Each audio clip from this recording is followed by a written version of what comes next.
Oh my God, it's the man. Hi, Rhonda. Hey, Paul. You ready? Yeah. How's this? Much better. Listen, don't get me started. Hi, Carlos.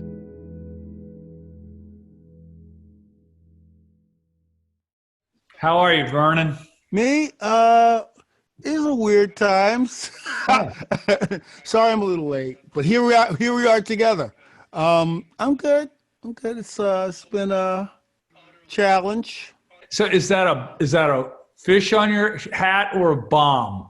No, that's fish. That's a fishbone. That's from Fishbone, the band Fishbone. Ah, cool. You thought it was a bomb? Well, look at it. Look at it from a distance. It looks like a bomb. Yeah, it's no. It's not. No, it's not.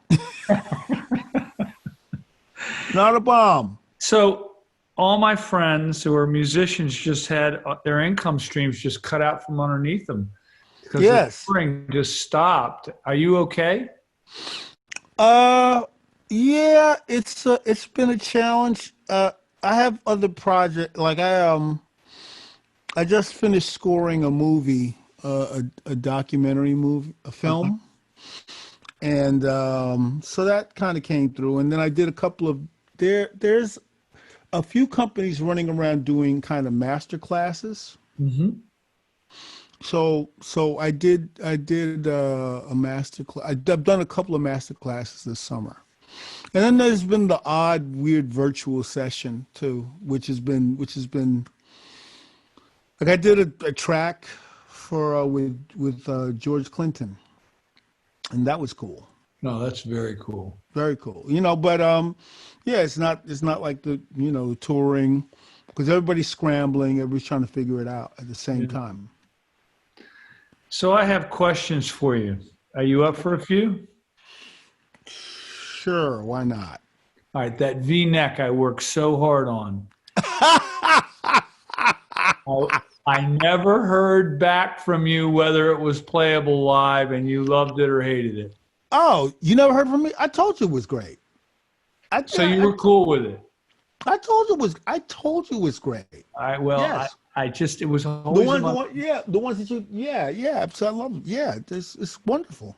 I've never taken that much wood out of two places on a neck in my life, and I hope you were happy with it. I'm very happy with it. Right. I was incredibly I was thrilled that you did it. I mean, I was told that you took the guitar off the line yourself, and you took it and you did it yourself. And I cherish that. That's beautiful. Thank you. You're welcome. So, anything else about the guitar? Did it all work out? Did it make first, second, or third in the boat? Where did it end up in the boat when you were playing live? Oh, well, I wanted to. Yeah, that was my main joint. Was it really? Yeah, absolutely. Well, there's some guitars, really older ones from the 90s. So there are a couple of them, like there was the original Hamer, but I was right next to it. I played it just about the same amount, pretty much almost the same amount. Yeah. It's great. Yeah. So how many CDs, I don't even call them CDs anymore. How many groups of song events has your band done? What's the total? You mean how many albums? Yeah. The total an old term, yeah. Total number of albums. I still call them albums. Yeah. So, there's oh my God, there's there's ones from the late 80s. There's Vivid, Time's Up, and Stain. And then there's Kaleidoscope, Chair in the Door. Oh, and also I always forget this to mention this. Biscuits was an EP, so there were actually 4 at the beginning. Yeah. There was a live record called Dread. Yeah. From back then. So, and then there's Kaleidoscope, of the studio albums. It's Kaleidoscope, The Chair in the Doorway, and Shade from the later period. So that's 7 albums. That's great. Are you going to do another one? Yeah, we'll figure it out. We've been talking about how is that going to work now with the situation being what it is, but so much is going on. So much is going on in this pandemic and all the other unrest that's happened, and we're all processing that information big time. We're all processing that. I think there's an awful lot of people that look up to you musically because your band had the same kind of impact that Mother's Finest did, which it changed the genre of rock a little bit and moved everything. It shifted it, right? Mm-hmm. So what advice do you have for these young musicians that are trying to write and have an impact on the world about what they should do? I know that's a big question, but you guys, I remember when you guys first came on the scene, it shifted my view. It's the same way Man in a Box shifted my view, same way that the first time I heard Santana or Family Stone shifted my view. You guys you put a shift into the whole thing. How would you advise a young musician who's trying to do that, how to approach it? I mean, you guys were determined to make an impact. That's clear because the tunes had an impact.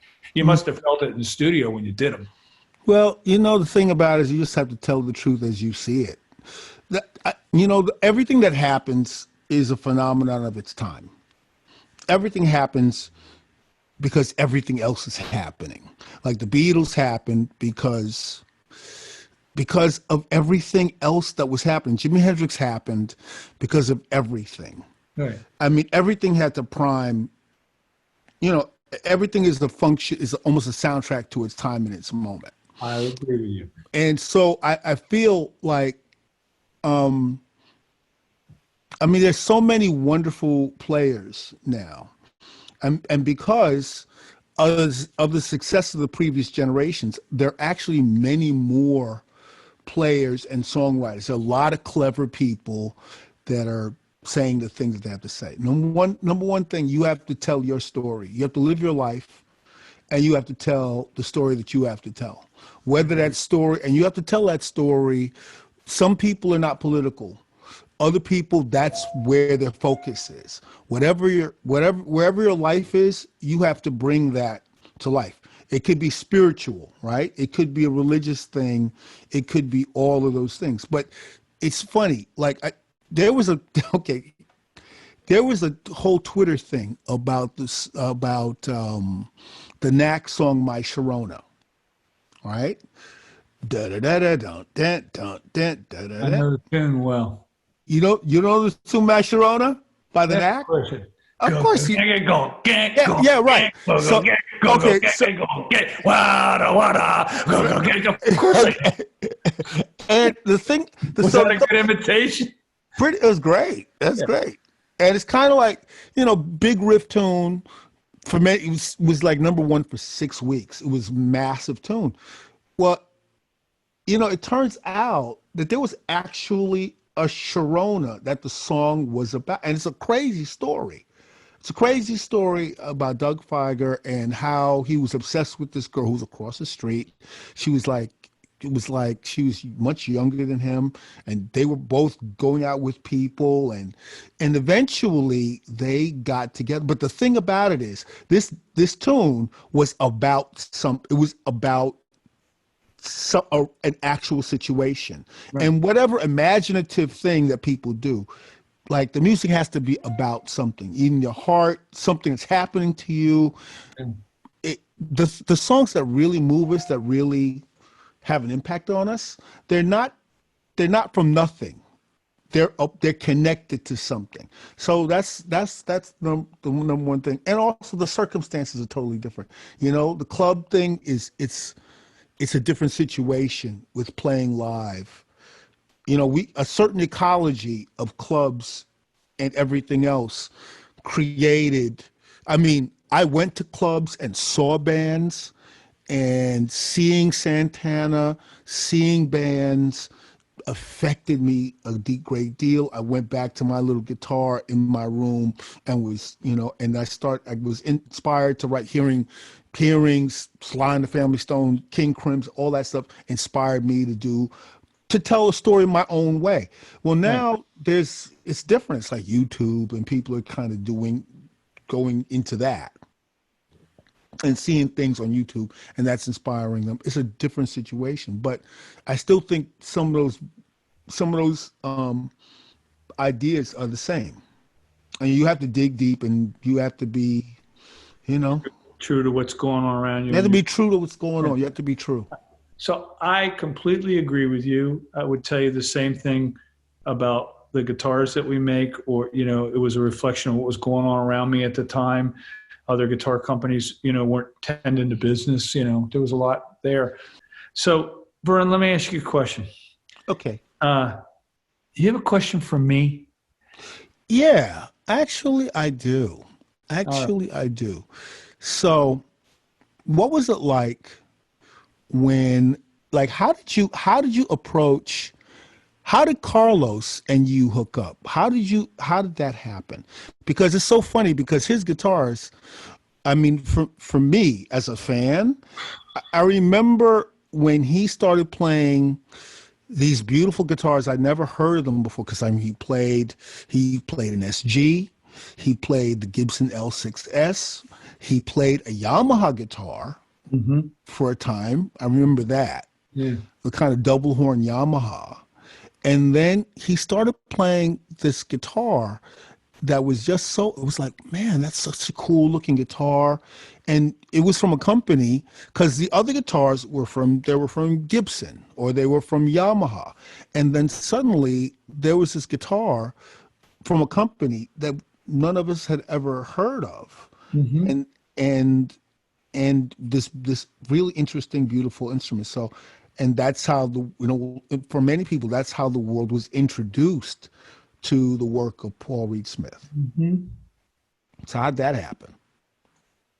He gave me a chance after to make him an instrument, and he thought it was an accident. He didn't think it was repeatable, and he kept giving me orders, and I kept repeating them, and he couldn't tell the difference between the first one and the second one, the third one. And he made me earn his respect over a long period of time. And after the double neck, which was the fifth instrument, he said, okay, you're a guitar maker. It'd almost be like a songwriter writing you a hit, and then you don't believe the next one's going to be a hit, and you don't believe, but after, you know, a certain amount of time, you get a partner, right? So he literally looked at me once. He said, you are really messing with me. I love this guitar, and I'm going to have to change the relationships in my life because of this thing. And he was tough, and he was demanding, and he was open, and he was honest about how he felt. And he wanted an instrument that did what he wanted and made it sound like him. He wanted, in his mind, a tenor saxophone. He wanted something that, he didn't want a soprano. He wanted a big tenor sax sound, and he wanted a masculine sound, he called it. And he gave me a chance. So the first one I sent him, I didn't hear back for 2 or 3 days. And I called up, I said, what happened? And the tech at the time says, oh, well, I'm not real sure, but he's willing to give the other one back. And he wants another one. And he wanted another one, and he wanted another one. And at the time, I was charging outrageous amounts of money for guitars. It was $2,000, but I was getting checks from him, and I had his signature on them. I didn't really want to cash him. I had a piece of paper with Carlos Santana's signature. I didn't want to cash him. There is that. I needed the money, so I would take a photocopy of it. But he was extraordinary in his quest for new territory in music and tools to do that job, and extraordinary in giving me a chance. I've worked for 5 months and seen him wave it off in 15 seconds. And I've worked for 4 months and seen him accept it in 2 seconds. I mean, I call it the 15-second decision, but it's quicker than that. It's 7 seconds or something. So it's a long story. I've told the story many, many times on the internet. I asked Carlos, it's in the book, Vernon, and I say, Carlos, is that the way you remember the story? He goes, yeah, that's the way I remember it. I mean, he's quite grounded in those ways, you know. You can tell if somebody's telling the truth because they tell the story the same every time. They're not telling the truth. The story's different every time. And he always tells the story the same, and he's always been incredibly generous. People ask me constantly about him, and they say, well, what's he like? And I said, well, he's got the rare ability to play melodies to the last person in the last corner of a stadium going to the bathroom trying to get a beer, and they're still singing the melody. It's unbelievable. I mean, he's a arena guitar player. There's not a lot of them, and you know what it's like to pop into a huge crowd and have your whole self be heard by every soul in the building. You know what that feels like, and he's really good at it. So how did that happen? He gave me a chance, but I got to tell you, he tried the guitar on at the gig that I met him at, and he waved it off. He didn't like the way it sounded through his rig, and he knew I had his phone number, and he wanted it back, but he had the grace not to ask. And I sent him a guitar that I'd made for Howard Lisa Hart, and it came in a locked case, and he couldn't get in it. And to this day, John Gabrielli, the tech, says the combination came to him in his dreams and was just meant to be. It's beautiful. You know, it's funny. I know this is not a new that question is not a new question. But it is for you. But for me, well, the thing is, because Carlos is when people ask me why did I decide to play the instrument, it was his cover of Black Magic Woman. You know that Peter Green's song Black Magic Woman. That was the first time I really focused on that sound as it relates to me. I mean, I always loved the sound of guitar, but I heard it at that age where you're starting to think about instruments and things like that. So I had to ask that because, he really, it had and still has such a tremendous impact on me. So thank you for answering that question. All right. So I have a statement. Two statements that I want to share, and then we'll let go. And I appreciate you being on immensely. The first time I met you in New York, I was with one of the most intelligent people I know. And after you walked away, he looked at me and says, "That is a very, very intelligent human being." And that part I've always enjoyed, that you've got this big heart and then you inject all this intellect into it too. So that's the first thing I want to say. And the second thing I want to say is you've always done this exact same thing for me as Carlos did. You've always given me a chance. I've had a chance to make you instruments. You've been open about it. You've been willing to tell me the truth. And if you loved it, you used it. And I appreciate that. Oh yeah, man. Well, you are truly, I mean, okay, so this is very kind of emotive to say this, but what you've done is such a great American thing. And in a time when a lot of things in America are subject to question, there's a lot of bad stuff that's going on for a very long time. But what you did and what you continue to do with your instruments, I mean, you not only inspire players, you've inspired other builders. You've inspired, I mean, like those guitars have your name. And that means a lot. It means a lot, man. And like we're in a situation now, like, we met at a NAMM show. We met at the one NAMM show, the one NAMM show that was held in New York. And then it moved to California in '85. Right. And now this year, we're not going to have a physical NAMM next year because that's the situation that we're in. Mm. So we need things that feel true, that feel honest, that feel connected, that are actually the thing that they are. And that's what you've just done. You've done it. I have a group of people in the room with me. He just verbalized why we sold so many guitars during COVID. He just said it. That's exactly what happened. Vernon, love you. Thank you so much for being on. All right, man. To see you. My pleasure. I'm at your service. You know that, right? Listen. Don't get me started. I'm ready. I'm yours. I wanted the job. I beg you for it. Don't get me started. All right.